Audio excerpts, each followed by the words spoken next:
the intro music. Yeah! Woohoo!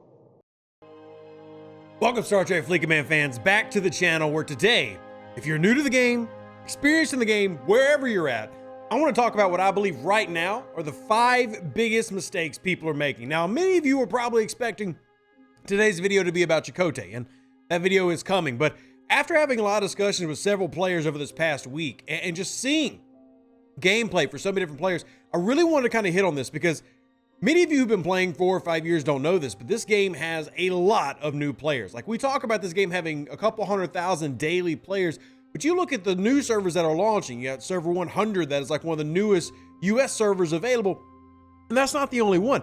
The thing is that this game is continually adding more and more players who, at the same time, well, they need help. As in, they need to understand the game and see what the right moves are. And also, when this happens, is you end up having a set of players who create their own strategies, even if they're not necessarily that efficient. And then you get where a lot of people start discussing things that we would usually recommend against as experienced players. So that's why in today's video, we're going to talk about that. So for example, you could be with me on server 97. Like, this is just a random account that I have just as an example, but some of the things that they think here aren't what we would recommend for everyday play and everyday players. And I want to hit that, starting with number 1, and that is how you use and respect ultra recruits in this game. And a long-standing idea when it came to ultra recruits is that, well, you just save them until events come around. And even though in the past recent months, a couple recent months, we've had more of these events pop up, it's now becoming something where players probably don't understand the value that lower levels have here.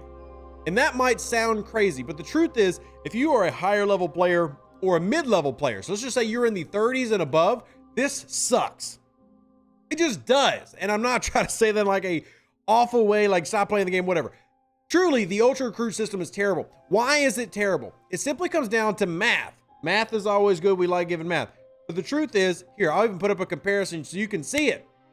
On the left side is a lower level player. You're in the low 20s.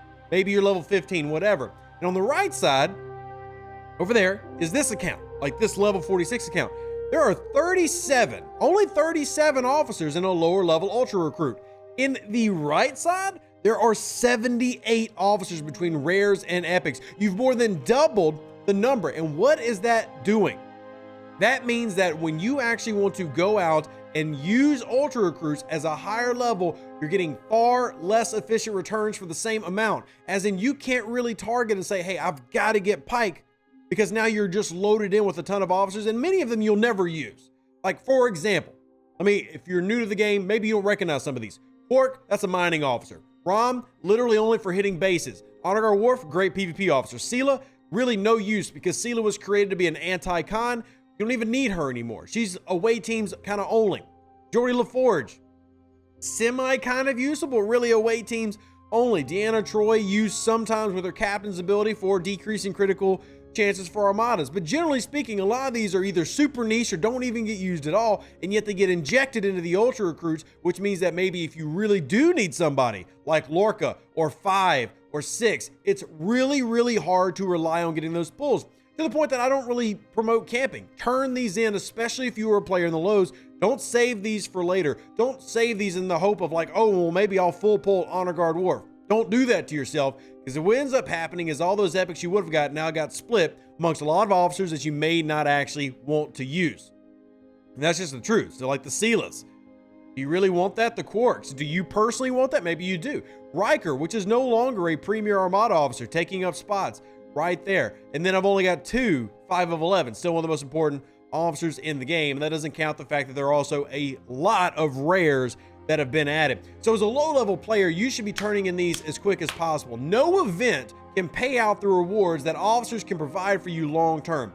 Officers are the probably most important aspect of the game, right there with research. They last forever and they matter. And sourcing is such a problem in this game that you sitting is not actually helping you, because we have no ETL when they're actually going to improve these packs. And if anything, it seems like they're getting deeper into this and going to where we're going to have 100 officers in this ultra pack, and that just simply does not give you value. Now, I've sat on that topic for way too long, so let's moving on. The next one, I think that a lot of newer players make, but even some veterans, they don't understand the value of dual faction grinding. So if you look on this account right here, what are you going to see? Dual faction grinding. I've got Romulans, almost one build, but you see they're both right there in the same range, both heading to champion. Dual faction grinding. You look over on other accounts, same thing. Dual faction grinding. What does this do for me? What does this do for you as a player? The simplest thing is it gives you more faction credits. So I just used my Klingon credits to get a Coronar, but I'm also, at the same time, since I've already got my Pylum, already back up to 242,000 for that. That means if I want to go after a Tribune or if I want to go after a 5-star ship, I'm already getting currencies for both. If you're a low-level player, what that ends up doing is helping you get transporter patterns faster, helping you unlock officers faster with the Romulan, Klingon, and Federation recruits. So this means that you get opportunities to not only get officers that you need, but eventually get the transporter patterns that allow you to focus on the very important officers, like maxing out 6 of 11 and getting your Trinity officers maxed out, and maybe even unlocking Giorgio. That is so hard to source because, well, we've got another chest that's just saturated with officers in the disco pools. So whatever it is that you're wanting to do, this is something that I think a lot of players don't realize the advantage to. That is only one part of it though. Beyond that, one thing that you'll never have to struggle with again, speed ups for repairing your ships. And this is, I think, the biggest thing. I'm sitting on 50,000 on this particular account, 30-minute speed ups. If you are doing your dailies and you have dual factions, so you have 2 factions and your swarm, you're doing those 3 things, you will never run out of speed ups again, saving you latinum that you need for far more important tasks, saving you time for maybe that you are out of speed ups completely. Well, now you got to sit there and wait. Whatever the case is, dual faction grinding greatly opens up the game and is something that you don't even have to do anything extra to, because your dailies and stuff will naturally add together. Your hostile dailies, you might have to mine 2 different things, but most players are mining everything anyway. Why? Because you're turning in your stuff in your refinery every day. So you're getting a great addition to your game. Next one I'm gonna cover really quickly. Number 3, the biggest mistake I think a lot of players make, no matter what server they're on, is they don't get the strongest potential alliance. As in, you should try to shoot to be in the biggest, baddest alliance you can. Number 1 is always the goal. Now, if you have personal reasons why you don't want to be in those alliances, that's completely fine. You've made that decision for yourself. I support your choice to do whatever you want in your game. But when you're talking about leaderboards and value and what they can bring, we talked about, hey, I need more uncommons. I need more ultra recruits to get more officers. This is why you need to be in the biggest alliance possible. There's nothing wrong with being in the rank 10 alliance, but if you are feeling that you need to progress further in the game, you need a top alliance. And the monetary way that I can translate this for you is, I've done this and I've talked about this on my streams. I earn from rewards anywhere from 1 to 2 entire packs per month by being in the rank 1 alliance versus if I was in like the rank 10 alliance. So if you're not a spender, there's even more reason for you to want to get as high as possible so that you can take advantage of these better rewards. Now, I realize that the faction hunt leaderboard is not exactly the best representation for this, but if you talk about over the course of a month, what the top ALBs can provide for you, you're seeing a significant increase to a lot of your resources, whether it's materials, whether it's actual hard resources, or even little things like alliance credits and your ability to get more ultra recruits. And I talked about those ultra recruits not being very useful, but you need them. Let's also talk about this one, the elephant in the room. Armada packs generally suck. We talk about the G4s being terrible value, and guess what? They are. But you know what? You still need to run them. You got to do these. If you are level 35 or 55, you've got to do these because you need these cores. You know the easiest way to make that happen? Running armadas with your alliance. And the higher level alliance you're in, the higher ranking alliance you're in, the more likely you're going to have a lot of armadas to run with them. I know armadas are a sensitive subject, but it's still powerful. The next thing that is really key for me, number 4, the biggest mistake I think players make is they focus more on events than they do dailies. You should really focus on completing your dailies every day, and that is the only thing that matters. All this other stuff is lagniappe, as we say here in Louisiana. It's all extra. It's buku crazy because there's so many events that pop up. Remember, you have heroic events. These are designed to be spenders events. You've got threat reduction, you've got hostile hunt. Sure, there's some overlap here, but truthfully, all that matters each and every day is doing these dailies. And why is that the case? One, at every level currently, the dailies will give you enough to operate your ship. So you'll make a profit just simply doing the dailies. More important than that, you get to these final levels and you start unlocking the loyalty tabs that you need to start accruing, so that you can also, especially for you free to play out there, you get in all these gift chests and everything. Well, one important gift chest is your main 7-day and 30-day chest. You want to get these allegiance tokens, or photon tokens as I call them, but you get those by doing your dailies every day. And that translates into guaranteed uncommons, refined stuff, etc. every single month, as well as broken to ceiling rods, so that you can eventually earn a free treasury.